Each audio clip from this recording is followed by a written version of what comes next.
In the plains of Moab by the Jordan at Jericho, the Lord spoke to Moses, saying, Command the Israelites to give from the inheritance that they possess, the towns for the Levites to live in. You shall also give to the Levites pasture land surrounding the towns.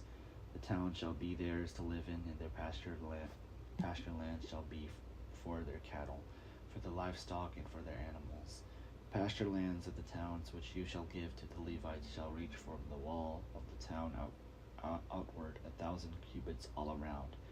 You shall measure outside the town, for the east side 2,000 cubits, for the south side 2,000 cubits, for the west side 2,000 cubits, and for the north side 2,000 cubits, with the town in the middle. They shall belong to them as pasture land for their towns. The towns that you give to the Levites shall include the 6 cities of refuge, where you shall permit a slayer to flee. In addition to them you shall give 42 towns. The towns that you give to the Levites shall total 48 with their pasture lands. And as for the towns that you shall give from the possession of the Israelites, from the larger tribes you shall take many, and from the smaller tribes you shall take few. Each in proportion to the inheritance that obtains shall give its towns to the Levites. The Lord spoke to Moses, saying, Speak to the Israelites and say to them, When you cross the Jordan into the land of Canaan, then you shall select cities to be cities of refuge for you, so that a slayer who kills a person without intent may flee there. The city shall be for you a refuge from the avenger, so that the slayer may not die until there is a trial before the congregation. The cities that you designate shall be 6 cities of refuge for you. You shall designate 3 cities beyond the Jordan, and 3 cities in the land of Canaan, to be cities of refuge. These 6 cities shall serve as refuge for the Israelites, for the resident or transit alien among them, so that anyone who kills a person without intent may flee there. But anyone who strikes another with an iron object and death ensues is a murderer. The murderer shall be put to death. Or anyone who strikes another with a stone in hand that could cause death, and death ensues, is a murderer. The murderer shall be put to death. Or anyone who strikes another with a weapon of wood in hand that could cause death, and death ensues, is a murderer. The murderer shall be put to death. The avenger of blood is the one who shall put the murderer to death. When they meet, the avenger of blood shall execute the sentence. Likewise, if someone pushes another from hatred, or hurls something at another, lying in wait, and death ensues, or an enmity strikes another with the hand, and death ensues, then the one who struck the blow shall be put to death. That person is a murderer.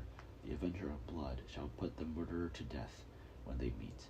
But if someone pushes another suddenly without enmity, or hurls any object without lying in wait, or while handling any stone that could cause death unintentionally, drops it on another, and death ensues, though they were not enemies and no harm was intended, then the congregation shall judge between the slayer and the avenger of blood in accordance with their ordinances. And the congregation shall rescue the slayer from the avenger of blood. Then the congregation shall send the slayer back to the original city of refuge. The slayer shall live in it until the death of the high priest who was anointed with the holy oil. But if the slayer shall at any time go outside the bounds of the original city of refuge, it is found by the avenger of blood outside the bounds of the city of refuge, and is killed by the avenger, no blood guilt shall be incurred, for the slayer must remain in the city of refuge until the death of the high priest. But after the death of the high priest, the slayer may return home. These things shall be a statute and ordinance for you throughout your generation, wherever you live. If anyone kills another, the murderer shall be put to death on the evidence of witnesses, but no one shall be put to death on the testimony of a single witness. Moreover, you shall accept no ransom for the life of a murderer who is subject to death penalty. A murderer must be put to death. Nor shall you accept ransom for one who has fled to a city of refuge, enabling the fugitive to return to live in the land before the death of the high priest. You shall not pollute the land in which you live, for blood pollutes the land, and no expiation can be made for the land, for the blood that is shed in it, except by the blood of the one who shed it. You shall not defile the land in which you live, in which I also dwell, for I, the Lord, dwell among the Israelites.